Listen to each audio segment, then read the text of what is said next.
Hi friends, എല്ലാവരും സുഖമായിരിക്കുന്നു എന്ന് വിശ്വസിക്കുന്നു.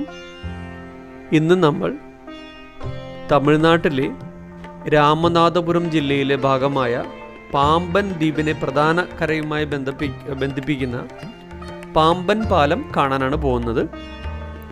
അതിൻ്റെ വിശേഷങ്ങൾ നമുക്ക് പങ്കുവയ്ക്കാം. അതിനു മുന്നേ നിങ്ങൾ ഞങ്ങളുടെ ചാനൽ ഇതുവരേക്കും സബ്സ്ക്രൈബ് ചെയ്തിട്ടില്ലെങ്കിൽ ചാനൽ സബ്സ്ക്രൈബ് ചെയ്യുക. തൊട്ടടുത്തുള്ള ബെൽ ഐക്കണും ഒന്ന് എനേബിൾ ചെയ്തിടുക. അങ്ങനെ ചെയ്യുകയാണെങ്കിൽ ഞങ്ങൾ അപ്ഡേറ്റ് ചെയ്യുന്ന വീഡിയോസൊക്കെ നിങ്ങൾക്ക് അപ്പോൾ നോട്ടിഫിക്കേഷനായിട്ട് വരുന്നതാവും. ശരി, അപ്പോൾ നമുക്ക് ഈ പാമ്പൻ പാലത്തിൻ്റെ വിശേഷങ്ങളൊക്കെ ഒന്ന് കണ്ടുവരാം. ഓക്കെ.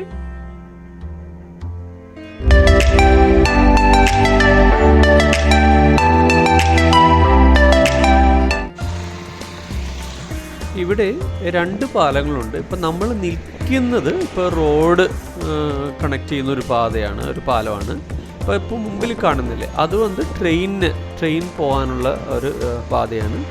അപ്പോൾ ഈ പാമ്പൻ പാലം എന്ന് പറഞ്ഞ് ഇത് രണ്ടിനെയും പറയും. അത് റോഡിന് ഉള്ളതും ട്രെയിനിന് പോകാനുള്ള പാതയും അതിന് പാമ്പൻ പാലം എന്ന് പറയും. പ്രധാനമായിട്ടും പാമ്പൻ പാലം എന്ന് ഉദ്ദേശിക്കുന്നത് ട്രെയിൻ പോകാനുള്ള ആ ഒരു റൂട്ടിനെയാണ് പാമ്പൻ പാലം എന്ന് പറയാം.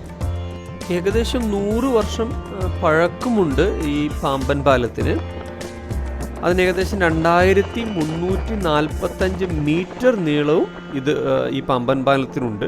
അതുകൊണ്ട് ഈ നമ്മുടെ രാജ്യത്തെ ഏറ്റവും നീളം കൂടുതലുള്ള കടൽപ്പാലം എന്നും ഇതിനെ വിശേഷിപ്പിക്കപ്പെടുന്നു. നിങ്ങൾ കാണുന്ന ഈ ചിത്രത്തിലുള്ള പാലം അല്ലെങ്കിൽ ആ ട്രെയിൻ വരുന്നത് മുന്നേ എടുത്തതാണ്. ഇപ്പോൾ കുറച്ച് നാളായിട്ട് ഈ ട്രെയിൻ അതിലൂടെ കടന്നു പോകുന്നത് നിർത്തിവെച്ചിരിക്കുകയാണ്. കാരണം പറഞ്ഞല്ലോ 100 വർഷം പഴക്കമുള്ള ബ്രിഡ്ജാണെന്ന് പറഞ്ഞില്ല. അതിന് കുറേ അറ്റകുറ്റപ്പണികളൊക്കെ ചെയ്യാൻ വേണ്ടിയിട്ട് അതിനിപ്പോൾ വർക്ക് നടന്നുകൊണ്ടിരിക്കുകയാണ്. അതുകൊണ്ട് അതിലൂടെ ട്രെയിൻ യാത്ര ഇപ്പം നിർത്തിവെച്ചിരിക്കുന്നു.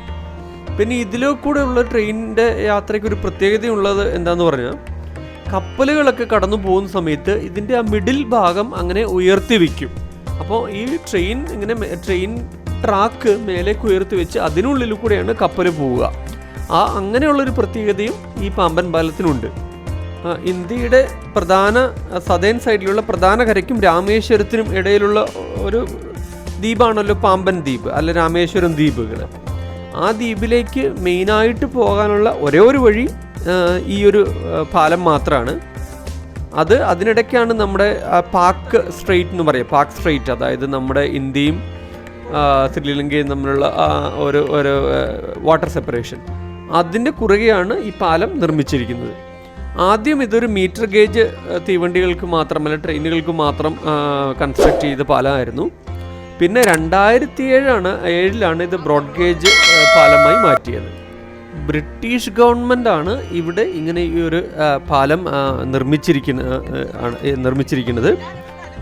അപ്പം അവർ ഭരിച്ചിരുന്ന സമയത്ത് ശ്രീലങ്കയിലേക്കുള്ള ഏറ്റവും അടുത്തുള്ള ഒരു സ്ഥലമായിരുന്നു ഈ പാമ്പൻ പാലം, അല്ലെങ്കിൽ ഈ ധനുഷ്കോടി എന്ന് പറയാം. അപ്പം അവിടെ അത്രയുള്ള ശ്രീലങ്കയിലേക്ക് അവിടെ നിന്ന് ഏകദേശം ഒരു 16 കിലോമീറ്ററേ ഉള്ളൂ ഈ ശ്രീലങ്ക കടൽ ദൂരം നോക്കുകയാണെങ്കിൽ. അങ്ങനെ ഒരു ശ്രീലങ്കയിലേക്കുള്ള അടുത്തുള്ള സ്ഥലം എന്നുള്ള ഒരു ദ്വീപ് ആയതുകൊണ്ടാണ് ഈ ധനുഷ്കോടി റീജിയനിലേക്കൊരു പാലം കൺസ്ട്രക്ട് ചെയ്യണമെന്ന് ബ്രിട്ടീഷുകാർ തീരുമാനിക്കാനുള്ള കാരണം. 1914 ഫെബ്രുവരി 24 ഈ പാലത്തിൻ്റെ നിർമ്മാണം പൂർത്തിയായി.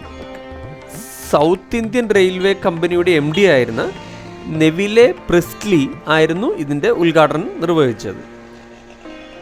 ഇത്രയൊക്കെ നല്ല കാര്യങ്ങൾ പറയാൻ ഉള്ള ഒരു പാലമാണ് പാമ്പൻ പാലം. അതേപോലെ തന്നെ ഒരു ദുരന്ത വാർത്തയും ഈ പാലത്തെക്കുറിച്ച് പറയാനുണ്ട്. 1964 ഡിസംബർ 22 രാത്രിയിലുണ്ടായ വളരെ ശക്തമായ ഒരു ചുഴലിക്കാറ്റ് ഈ പാമ്പൻ ദ്വീപിനെ എൻ്റയർ ദ്വീപിനെ വളരെ തകർത്തെറിഞ്ഞ ഒരു ചുഴലിക്കാറ്റാണ് ഉണ്ടായിരുന്നത്.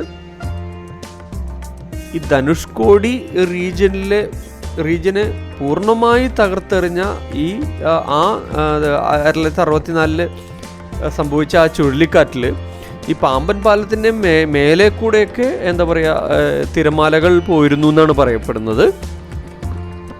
ഈ ചുഴലിക്കാറ്റ് വന്ന സമയത്ത് ധനുഷ്കോടിയിലേക്ക് പോയിക്കൊണ്ടിരുന്ന ഒരു ട്രെയിൻ ഈ പാലത്തിലുണ്ടായിരുന്നു. ആ ട്രെയിൻ കടലിലേക്ക് ഒലിച്ചു പോയി എന്നാണ് അതിൻ്റെ വസ്തുത. ആ സമയത്ത് ഈ ട്രെയിനിലുണ്ടായിരുന്ന ഒരാൾ പോലും രക്ഷപ്പെട്ടിട്ടില്ല. അന്ന് ഏകദേശം 115 യാത്രക്കാർ ഈ ട്രെയിൻ അപകടത്തിൽ അല്ലെങ്കിൽ ഈ ചുഴലിക്കാറ്റും കൊണ്ട് മരിച്ചു എന്നാണ് വസ്തുത.